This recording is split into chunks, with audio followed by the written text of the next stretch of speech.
Good afternoon, everyone. Today is September 19, 2025. Let's go ahead and start the board meeting. I'm chairing in behalf of our chairman and for today's meeting.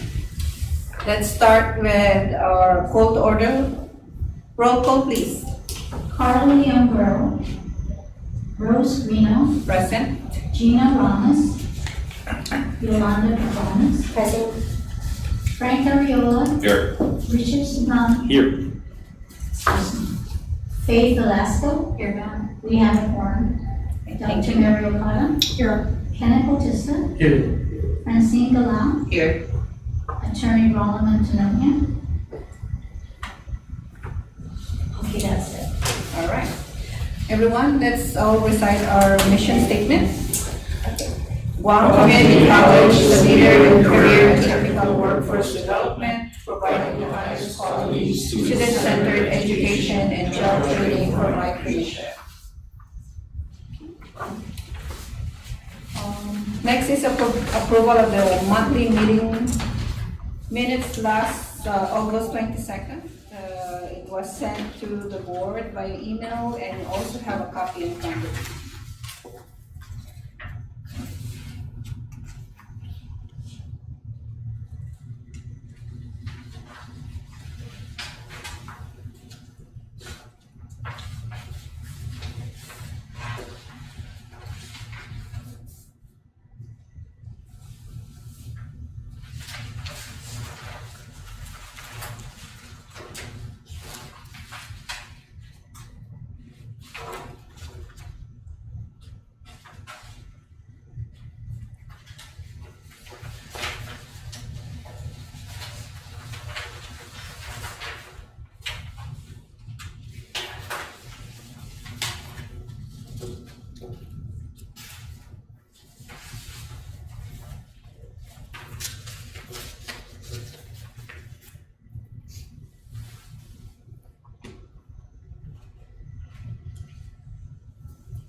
I need a motion. I vote to approve. Second. All right, so there is a motion from trustee Sablan, seconded by trustee Ariola. All in favor, say aye. Aye. All right, thank you. Minutes adopted. Is there any communications? No communications to share. Any public discussions? No request for public discussion. Okay, then let's move on to reports. President Okada. Okay, starting off with the financial status of the college. As of earlier this week, our total receipt of cash based on the appropriation is approximately $20 million. We've received $13.6 million in the general fund, 5.7 in MDF. The complete amount now for the capital improvement fund is $200,400. The Wichita PSEP office and scholarship is $123,500, and then complete for post as a pass-through is $300,000. Based on the allotment schedule that was presented, we are at 86%. So we still receive funding weekly from Department of Administration, and we anticipate that we will receive the complete totals for the general fund, and we are tracking MDF. So right now it's lagging just a little bit. We're at 67%. We're lagging just a little bit behind on the collection of MDF funds, but we'll continue to follow.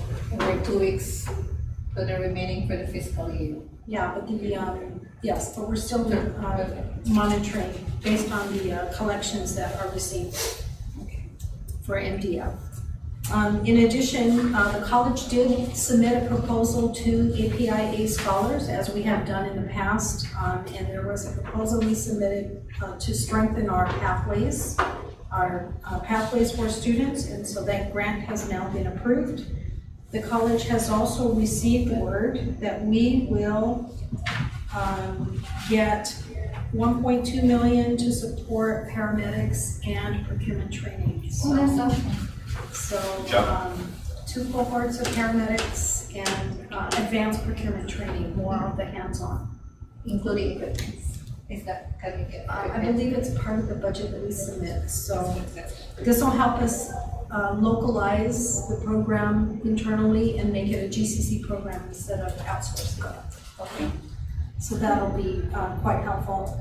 We did and have been monitoring student enrollment for the semester. So the last count we have now is at 1,534 students.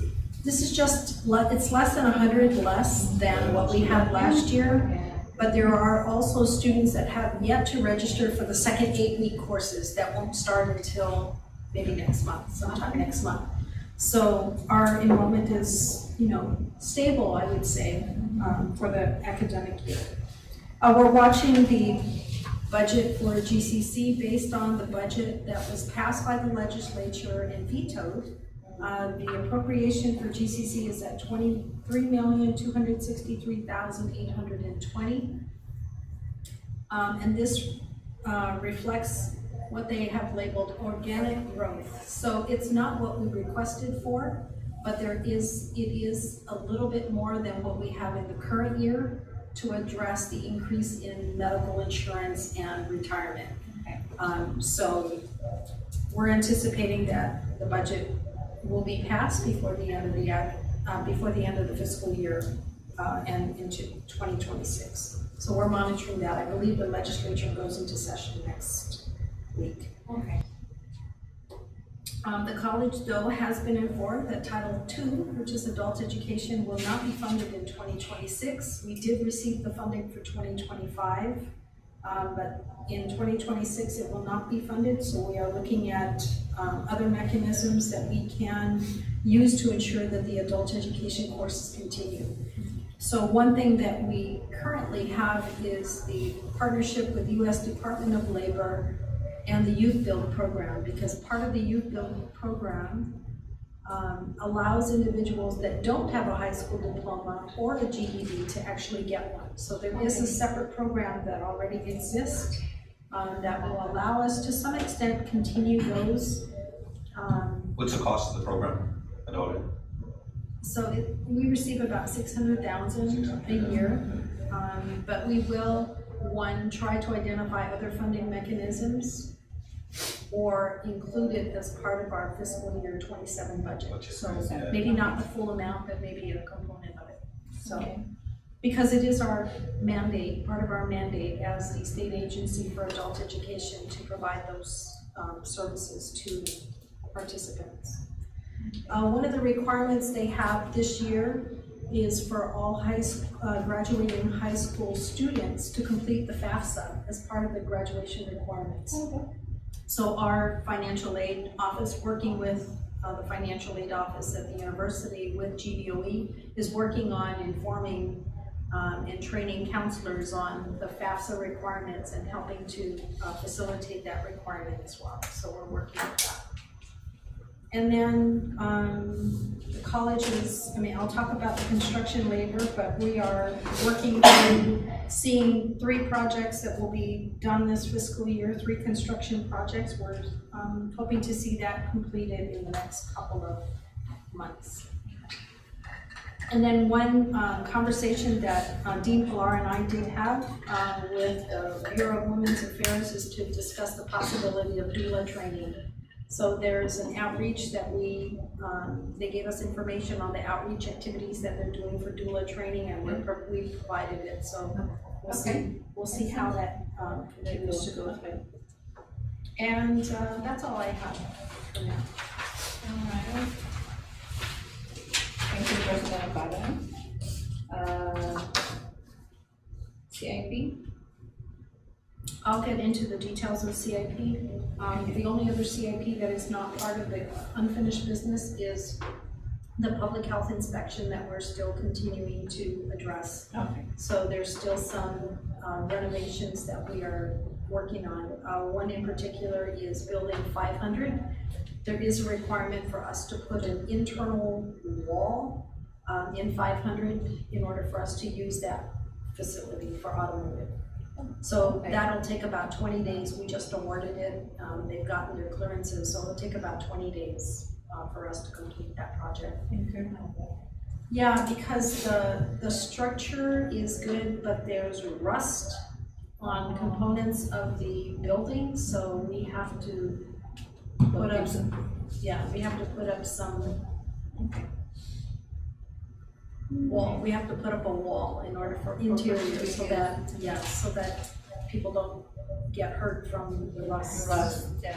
Okay, well, But it'll be temporary it'll be temporary for a while until we can get the construction and the design started on 500. In building 600, we did get the 30% design, as I reported last time, and the architects will be meeting with the faculty that actually occupy that building next week. So they'll be sharing their 30% design with faculty.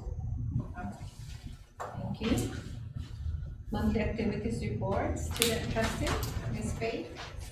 So first of all, on September 5, 2025, 13 student organizations were inducted to include COPSA, and I read the oath of issuance, followed by the officers and advisor training, and held the first COPSA general membership meeting. On September 26, 2025, the COPSA officers and myself are hosting the Bold Student Success Series, happening on Friday, September 26 at 9 a.m. in the Student Center Training Room, room 5108.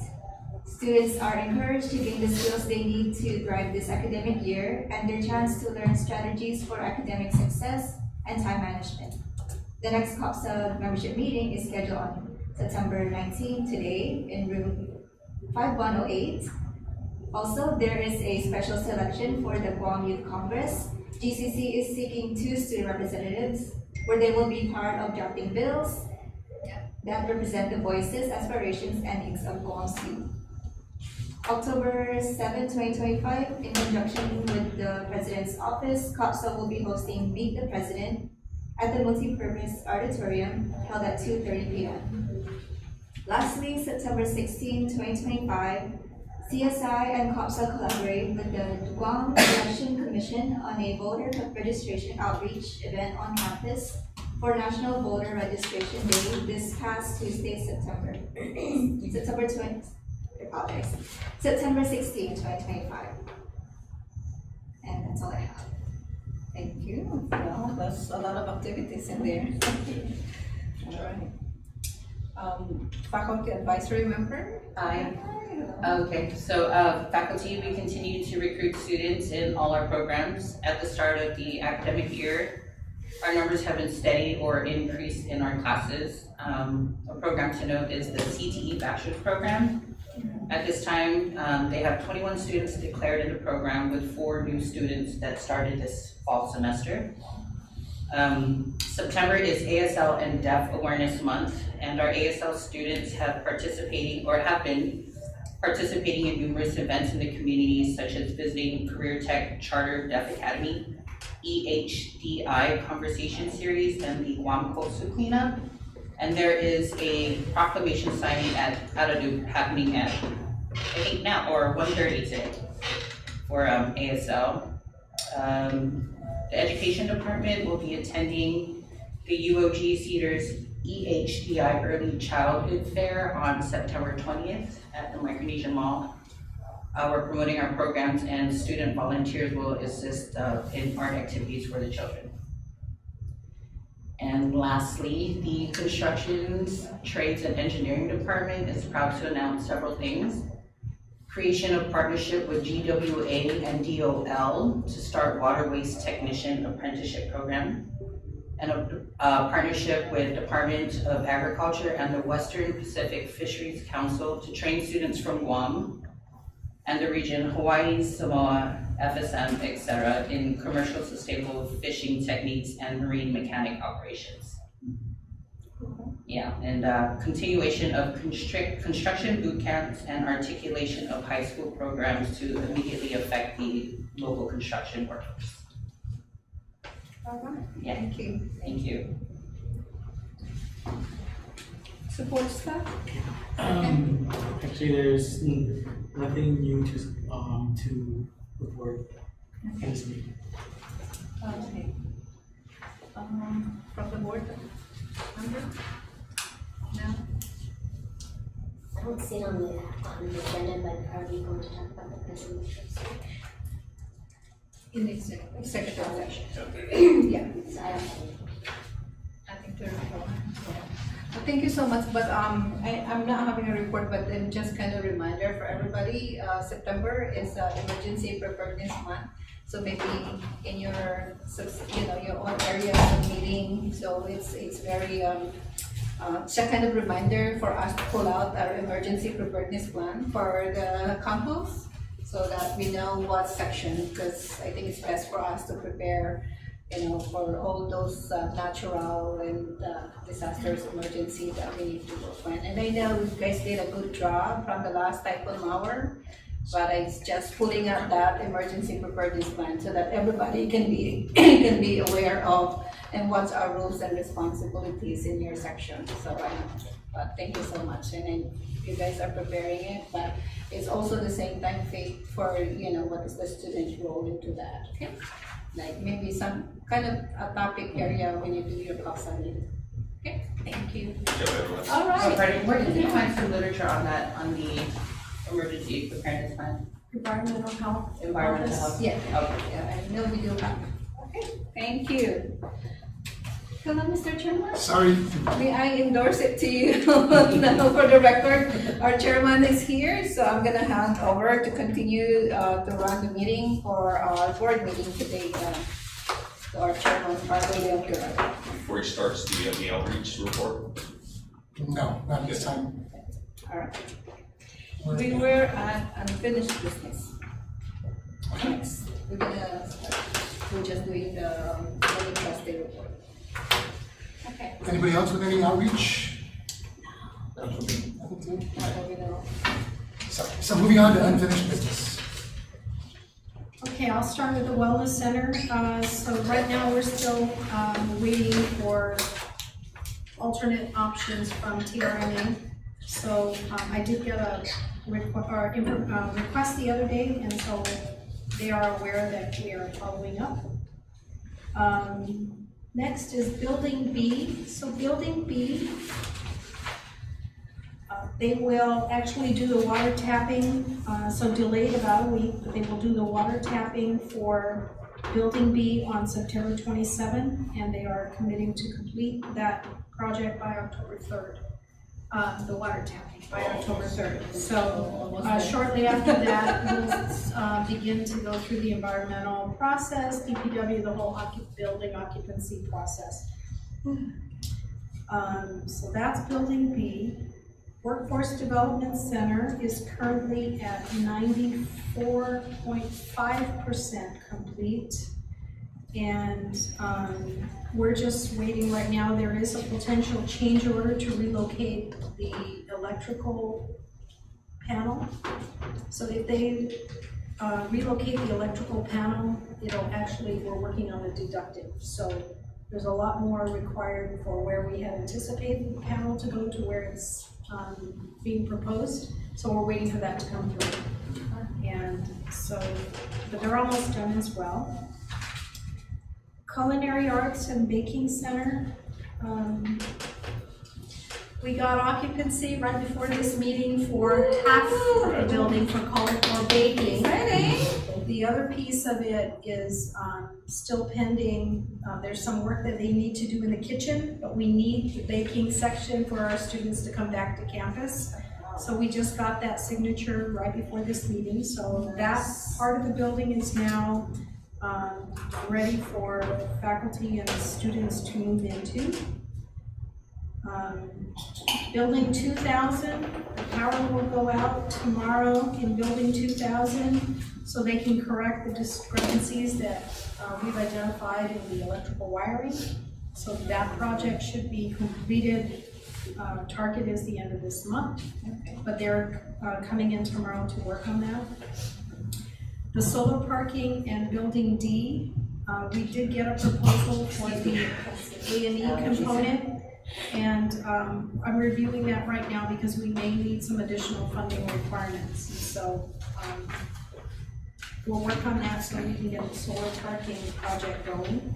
It is our intent to do the design and then put the build out instead of, so our intent is to do the design. And then finally, building 600, again, I mentioned just a few minutes ago that the architects will be meeting with the faculty on the 24th to discuss the 30% design. Okay. And that's all I have for construction. Any questions? Okay, moving on to the new business.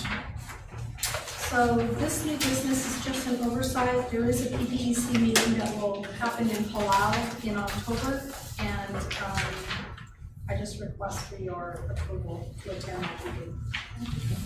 Can I get a motion? Motion to approve. Second. All in favor? Aye. All opposed? Okay. Approved for travel.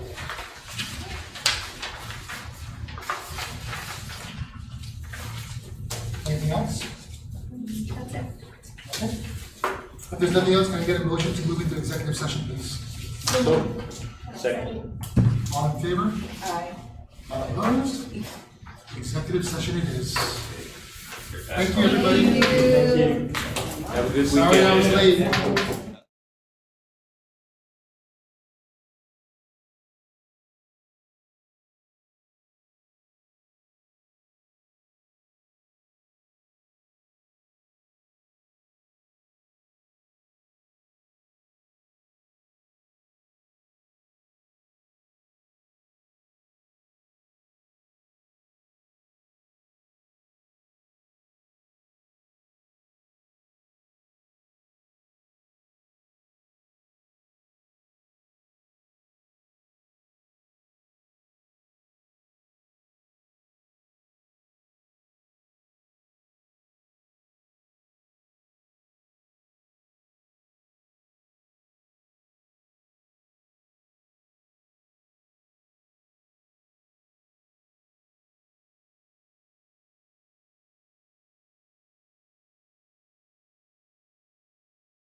Yogi, seconded. If there is nothing else, can I get a motion to adjourn today's We're meeting? gonna approve the president's report. That's correct, I'm sorry. Coke Zero isn't that good. Let's, get more calories. Can I get a motion to approve the president's report? I will. Second. All in favor? Aye. All opposed? President's report approved.